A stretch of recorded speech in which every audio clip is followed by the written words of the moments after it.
Abraham, Isaac, and of Jacob.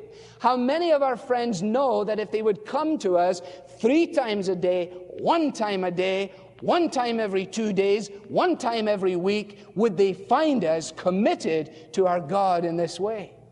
You see, the spirit of Daniel is such a challenge, such an encouragement, and remember, he's probably 75 years old. He's right at the stage where he can say, let the younger ones go to the prayer meeting. After all my day's done, my race is run, I'm over and I'm through. Bring on the youngsters. They're the future. Well, they're the future, but they're watching you. We're watching you to see how you finish. Because we've run this far, but we don't know how to finish unless you show us.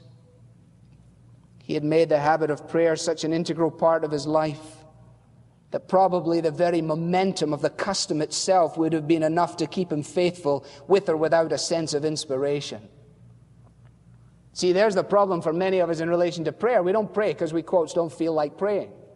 We go to corporate prayer meetings and sit in silence, which is a phenomenal waste of time. We can do that at home. We can all split up. We can do it by computer or something like that. The reason we come together to pray is to pray. Now, is there validity to silent prayer? Of course there is. I'm not saying that. But it is such a dreadful chore when 20 of us all sit around and we all play this game of who's on first, and it's just absolutely woeful.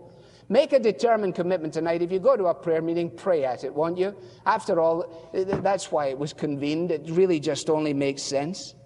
And presumably there were times when Daniel's prayers gave him refreshment, gave him inspiration. And there were other times when his prayers gave him no immediate satisfaction.